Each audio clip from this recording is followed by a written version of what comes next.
नमस्कार दोस्तों। आज जो मैं टॉपिक आज उठाने वाला हूँ, इनफैक्ट डिस्कस करने वाला हूँ आप लोगों के साथ। अगर आपकी कोई रिएक्शंस है इसके ऊपर, आपकी कोई प्रतिक्रिया है इसके ऊपर, तो प्लीज़ कमेंट बॉक्स में ज़रूर डालिएगा। हम लोग की डिस्कस कर सकते हैं। ये एक बहुत ही अच्छा मीडियम है, भले एक वीडियो है जहाँ पे मैं बोल रहा हूँ और आप सुन रहे हैं, लेकिन मैं इस चीज़ से सीखना भी चाहता हूँ और मैं आपके व्यूज़ भी जानना चाहता हूँ इसके बारे में। तो आज जो मैं एक टॉपिक उठाने जा रहा हूँ वो एक बहुत ही इम्पॉर्टेंट और एक बहुत ही ग्रोइंग इंडस्ट्री के बारे में है, और वो है BNPL या बाय नाउ पे लेटर। ये क्या चीज़ है? ये क्यों अचानक से आपको लग रहा होगा हर कंपनी BNPL में जा रही है? इतनी सारी कंपनीज आ गई हैं, पेमेंट कंपनीज BNPL के अंदर में जा रही हैं, credit companies, card payment companies BNPL के अंदर जा रही हैं। अगर आप देखेंगे जो कार्ड स्कीम नेटवर्क्स हैं वो BNPL के ऊपर इन्वेस्ट कर रहे हैं। कुछ रिपोर्ट्स ये भी कह रही हैं कि बाई 2026 इंडियन मार्केट जो है वो 10 गुना बढ़ जाएगा बाई नाउ पे लेटर में, टू अराउंड 60 बिलियन USD शायद वो मार्केट हो जाए। तो क्यों अचानक से ये बाई नाउ पे लेटर आया? क्रेडिट कार्ड तो ऑलरेडी पहले से था, लोन्स पहले से थे। आपको क्या लगता है ये बाई नाउ पे लेटर इतना फेमस आज के डेट में क्यों हो गया? इस बारे में मैं कुछ पॉइंट्स ऐड करना चाहूँगा जो मेरी अंडरस्टैंडिंग है इस इंडस्ट्री के बारे में। बाय नाउ पे लेटर बेसिकली उन कस्टमर्स को प्राइमरली टारगेट करता है जिनके पास क्रेडिट कार्ड नहीं है, जिनको क्रेडिट कार्ड जनरली इशू नहीं हो पाता बिकॉज उनके क्रेडिट स्कोर अच्छे नहीं है, या फिर उनका क्रेडिट स्कोर ही नहीं है, पहली बार वो पेमेंट कर रहे हैं, लेट से कॉलेज से निकले हैं और आपको एक क्रेडिट लाइन की ज़रूरत है, आपको सामान खरीदना चाहते हैं, तो आपको बाई नाउ पे लेटर हेल्प कर सकता है। पर बहुत सारे ऐसे भी कस्टमर हैं इसमें, जैसे मान लीजिए जिनके पास ऑलरेडी क्रेडिट कार्ड है। वो आप पूछोगे जिसके पास ऑलरेडी क्रेडिट कार्ड है वो बाई नाउ पे लेटर क्यों यूज़ कर रहा है?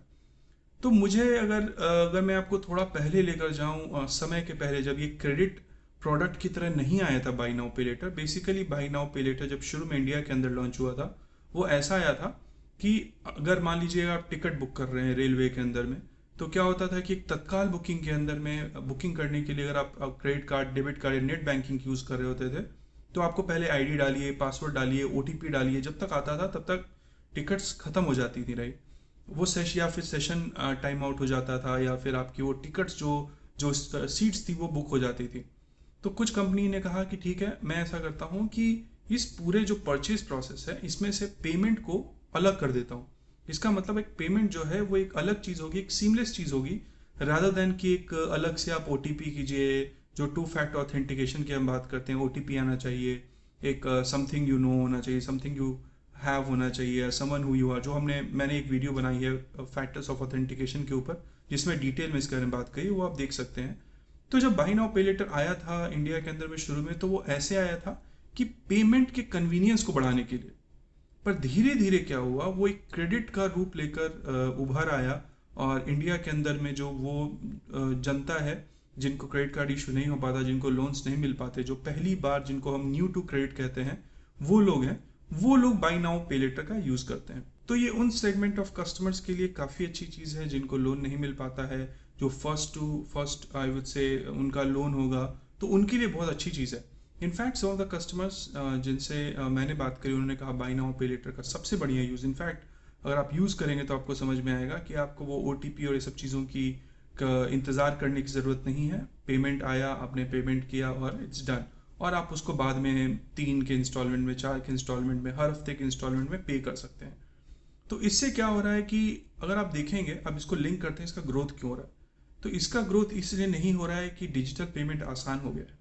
इसके बहुत सारे आई वुड से फैक्टर्स हैं, बहुत सारे मल्टी आई वुड से डायमेंशंस हैं because of which this industry is growing. पहला, लोगों की एस्पिरेशंस काफ़ी बढ़ रही हैं। When I say aspirations, thanks to Amazon, Facebook, Netflix, movies, तो लोगों की इच्छाएं भी बढ़ रही हैं कि मेरे पास भी वो सारी चीज़ें होनी चाहिए। लोगों की एस्पिरेशंस भी बढ़ रही हैं, which is a very good thing for an industry. अगर एस्पिरेशंस नहीं बढ़ रही हैं in terms of your personal aspiration या फिर आपके बिजनेस के एस्पिरेशंस, या इनफैक्ट अगर मैं आज यूट्यूब एक वीडियो बना रहा हूँ या एक पॉडकास्ट बना रहा हूँ, तो शायद मेरी भी एस्पिरेशन है कि मुझे भी जो मुझे आता है शायद मैं आप लोगों के साथ शेयर कर सकूँ। तो एक एस्पिरेशनल ग्रोथ है। अब इसके लिए बहुत सारी चीज़ें खरीदनी पड़ती हैं, जैसे आप एक मोबाइल अच्छा खरीदते हो, एक स्टैंड खरीदते हो, आप एक सेटअप में जाते हो, तो ये बहुत सारी चीज़ें जो आपको सीखनी पड़ती हैं। कुछ आप कोर्सेज भी करते हो, how to speak in front of a camera, कैसे आप लोगों से बातें करोगे। तो ये जो एस्पिरेशंस है, ये एस्पिरेशंस कॉस्टली हैं, आपको पैसे चाहिए होते हैं इसके लिए। और इतने छोटे छोटे लोन, अगर मान लो फॉर एग्जांपल एक स्टैंड खरीदना है किसी को 2,000 का, 5,000 का, 3,000 रुपये का या 700 रुपये का, कोई बैंक उसको लोन नहीं देगा, राइट। 500 रुपये, 700 रुपये आपको लोन नहीं मिलेंगे। पर अगर आपके पास बाई नाउ पे लेटर है, अगर आपने एक्टिवेट करा रखा है, आपका अप्रूव हो चुका है, तो आप उसमें शायद 2 रुपये, 5 रुपये, 10 रुपये, लेट से 50 रुपये, 100 रुपये, मतलब डिपेंडिंग ऑन जो प्रोडक्ट वो कंपनी ऑफर करती है, आपको एक ऑप्शन मिल गया तो आप 500 रुपये का भी बाई नाउ पे लेटर से यूज करके सामान खरीद सकते हो। दैट सिंपली मीन्स कि बाई नाउ पे लेटर जो है और क्रेडिट कार्ड के बीच में ये डिफरेंस है कि क्रेडिट कार्ड में भी आप, ऐसा नहीं है क्रेडिट कार्ड में स्मॉल वैल्यू नहीं खरीद सकते, सिमिलर दोनों में क्रेडिट लाइन आपको दोनों में ही मिलता है। जैसे मान लीजिए अगर आपको लेट से 35,000 की क्रेडिट लिमिट मिल जाती है बाई नाउ पे लेटर में, सिमिलरली मान लेते हैं क्रेडिट कार्ड में शायद ज़्यादा मिल जाती है।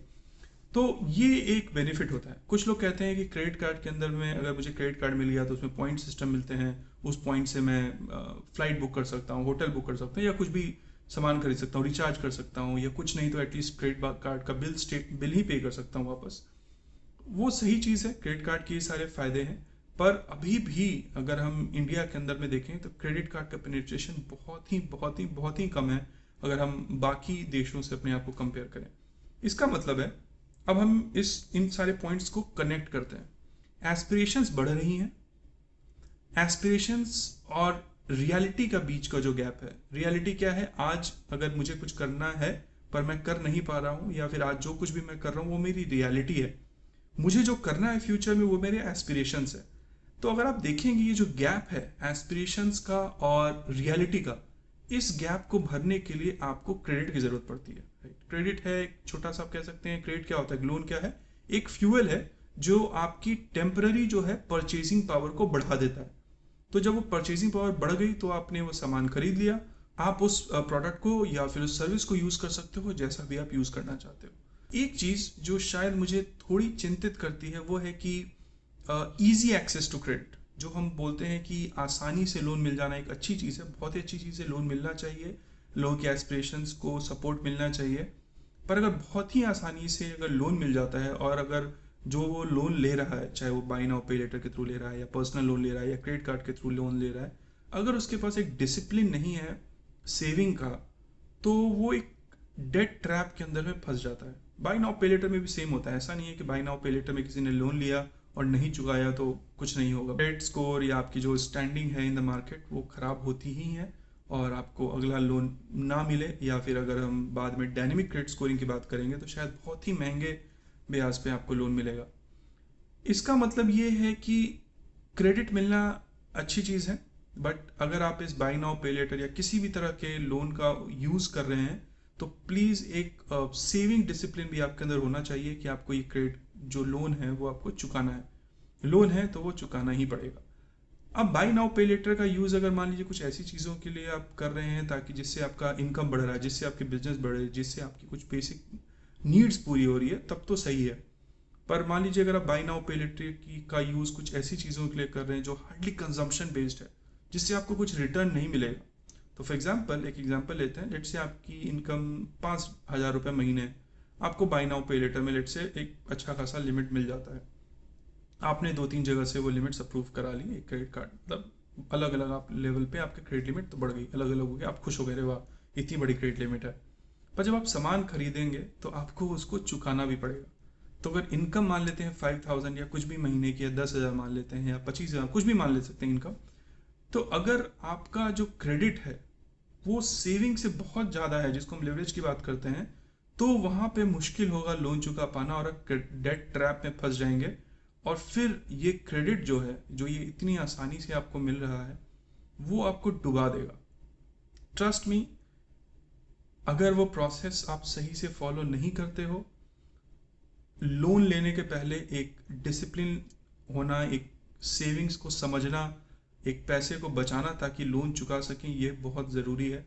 अगर आप रिपोर्ट्स देखेंगे बहुत सारे, तो उसमें आप देखेंगे कैसे लोग लोन नहीं चुका पाने की वजह से कितने एक्सट्रीम स्टेप्स लेते हैं, राइट। तो ये सारी चीज़ों का ख्याल रखिएगा। तो बाई नाउ पे लेटर जो इंडस्ट्री है बहुत बढ़ेगी, बिकॉज जो पॉइंट्स मैंने बताए, एक एस्पिरेशंस ग्रोथ जो है वो और बढ़ती जाएगी, बिकॉज ग्लोबलाइजेशन है, डेटा बहुत ही आसानी से है मिल रहा है, मोबाइल फ़ोन के, स्मार्टफोन के कॉस्ट नीचे जा रहे हैं, बिजली भी हर गांव हर मोहल्ले में पहुंच रही है। इसका मतलब है कि अब स्मार्टफोन की बैटरी को बचाने के लिए आपको सोचना नहीं पड़ेगा उन कस्टमर्स को जो शायद पहले बैटरी बचा के रखते थे कि शाम में 2 घंटे बिजली आएगी तो उसमें चार्ज करना है, तो बाकी टाइम मोबाइल का बैटरी बचाना है। तो अगर इलेक्ट्रिसिटी भी हर गांव और हर मोहल्ले हर शहर में जा रही है, इसका मतलब कि अगर बैटरी आधे घंटे 1 घंटे भी चलती है तो वो स्मार्टफोन भी उतना ही केपेबल है डेटा कंज्यूम करने के लिए और डेटा प्रोड्यूस करने के लिए जितना वो स्मार्टफोन जो एक किसी मेट्रोपॉलिटन सिटी में है जिसकी बैटरी से बैकअप 12 घंटे, 15 घंटे, 20 घंटे, 8 घंटे, 6 घंटे है। इसका ये मतलब है कि हर स्मार्टफोन जो कि अलग अलग कस्टमर्स के पास है is capable of producing a lot of data because of low cost data cost, low cost of smartphones, electricity बहुत आसानी से पहुंच रही है। बहुत सारी आप देखेंगे कंपनीज जो हैं वर्नाकुलर यानी कि लोकल लैंग्वेजेस पे फोकस कर रही है। आप देखेंगे बहुत सारी लोकल लैंग्वेजेस के ऊपर कंटेंट बन रहे हैं। इसका क्या मतलब है कि कल के डेट में अगर गूगल सर्च लेके आता है या यूट्यूब सर्च लेके आता है, इनफैक्ट अगर आज मैं आपसे बात कर रहा हूँ हिंदी के अंदर में रादर दैन एक इंग्लिश वीडियो बनाने के, तो वो भी एक मेरी एक अंडरस्टैंडिंग इस मार्केट को लेके कि शायद हिंदी या वर्नैकुलर जो लैंग्वेज है, कोई भी लैंग्वेज हो सकती है, मुझे हिंदी आती है और इंग्लिश आती है और कोई लैंग्वेज नहीं आती है तो मैं हिंदी में यूज़ कर रहा हूँ, बट अगर मुझे कोई और लैंग्वेज आएगी मैं सीख लूँगा तो मैं उस लैंग्वेज में भी वीडियो बनाऊँगा, क्योंकि मुझे पता है कि लोकल लैंग्वेज जो है एक वर्नैकुलर है वो नेक्स्ट ग्रोथ होगा इस इंडस्ट्री के अंदर में। तो इसका मतलब है कि अगर आज के डेट में बहुत सारे वीडियोस जो इंग्लिश में बनते थे या किसी और लैंग्वेज में बनते थे जो शायद उस कस्टमर सेगमेंट को समझ में नहीं आता था, आज के डेट में अगर एक कंटेंट बन रहा है उनके लोकल लैंग्वेज में तो उस कंटेंट को समझ पाएंगे। जब वो उस कंटेंट को समझ पाएंगे तो इसका मतलब है कि वो कंटेंट ज़्यादा देखा जाएगा। जब वो कंटेंट ज़्यादा देखा जाएगा तो वो जो कंटेंट क्रिएटर है या यूट्यूब है वो समझेगा अच्छा इस लैंग्वेज का जो प्रोमिनेंस है वो उस पूरे सर्च इंजन में बढ़ रहा है। इसका मतलब और कंटेंट क्रिएटर आएंगे उस लैंग्वेज के अंदर में, और अगर और कंटेंट आए उस लैंग्वेज में which means knowledge will increase, knowledge will lead to aspirations, aspirations will lead to credit, because again you have to fulfill the expectations and the aspirations of those people. So I would also like to thank those BNPL companies जो बहुत ही अच्छा काम कर रहे हैं, underwriting सही से कर रहे हैं, और अगर और अच्छा कर सकते हैं जिसमें आप वो बेटर तरीके से जज कर पाएँ क्या किसी कस्टमर को एक्चुअली उस लोन की ज़रूरत है, क्या वो कंजम्पशन लोन ले रहा है या वर्सेस एक इनकम जनरेटिंग लोन ले रहा है। तो अगर वो थोड़ा हम और अच्छे तरीके से एक ज़्यादा रिस्पॉन्सिबल तरीके से वो अगर हम लोन को यूज़ करें और लोगों को गाइड करें जो हमारे कस्टमर्स हैं जो बाई नाउ पे लेटर के कस्टमर सेगमेंट है, तो शायद ये इंडस्ट्री बहुत ही ग्रो करेगी, लेकिन रिस्पॉन्सिबली ग्रो करेगी।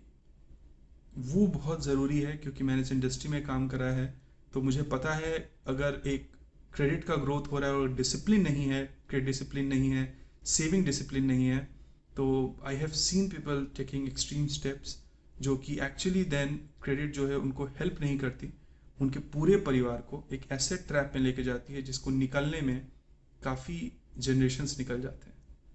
सो बहुत अच्छी चीज़ है BNPL।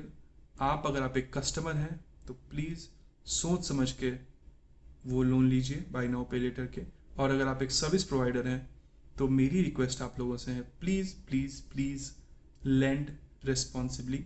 एक रिस्पॉन्सिबली आप लोन दीजिए लोगों को, बिकॉज ऑब्वियसली ग्रोथ हर एक कंपनी के लिए ज़रूरी है, but not at the cost of someone जो शायद उसको सस्टेन ना कर पाए, और एक लॉन्ग रन जो है आप कह सकते हैं एक डैमेज हो सोसाइटी के अंदर में, तो वो कर पाना बहुत मुश्किल है। आई एम श्योर कि आप लोग ये केस जानते होंगे अफ्रीका के अंदर में जहाँ पे लोगों को इजी लोन मिलना शुरू हो गया था स्मार्टफोन के बेसिस पे या फीचर फ़ोन के माध्यम से। लोगों ने बहुत लोन लेना शुरू किया, उनको लगा यार इतना आसानी से लोन मिल रहा है तो इस लोन को चुकाने की ज़रूरत नहीं है।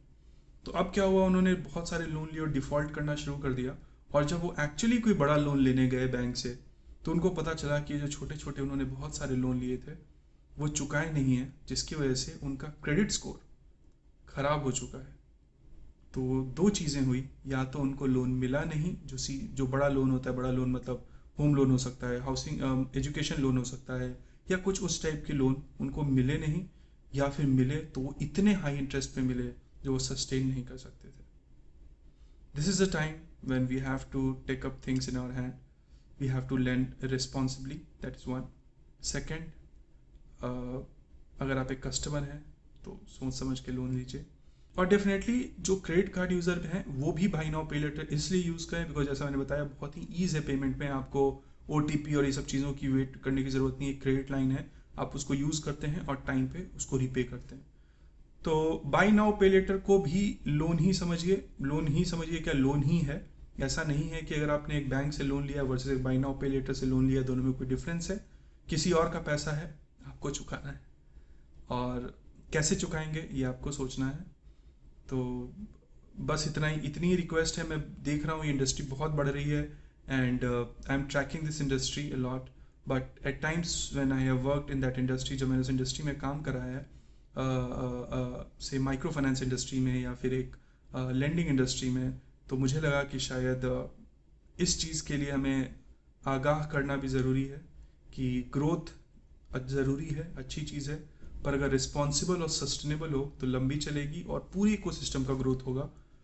पर अगर हम एक होड़ की तरह भागेंगे कि हमें एक ग्रोथ चाहिए बिकॉज ऑफ एनी रीजंस, तो वो शायद उस कंपनी के लिए भी सही नहीं है.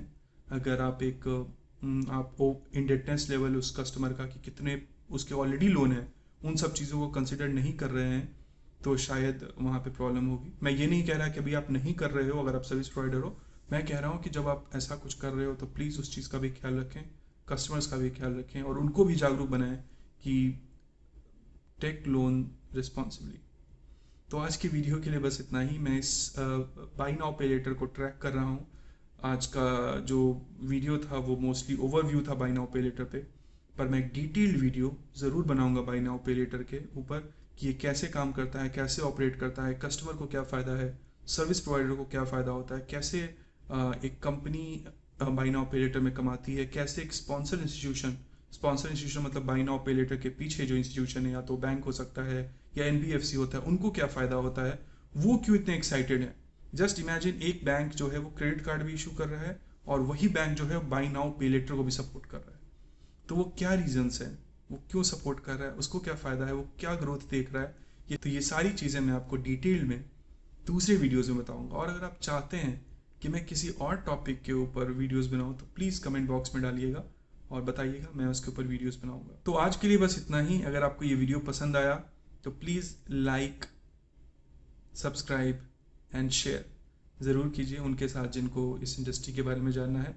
मैं अपने इस चैनल के माध्यम से फिनटेक और फाइनेंशियल इंक्लूजन के बारे में ही वीडियोस बनाता हूँ. इस वीडियो चैनल को शुरू करने का मकसद बस इतना ही था कि जो कुछ भी मैंने सीखा है शायद वो मैं शेयर कर सकूँ और आपके एक्सपीरियंस से भी सीख सकूँ. तो प्लीज़ आप इस कमेंट बॉक्स में अपना रिएक्शंस, अपनी प्रतिक्रिया, आपकी understanding of this market please डालिए. तो बहुत बहुत धन्यवाद. ख्याल रखें और खुश रहें. मिलते हैं अगले वीडियो में. Thank you.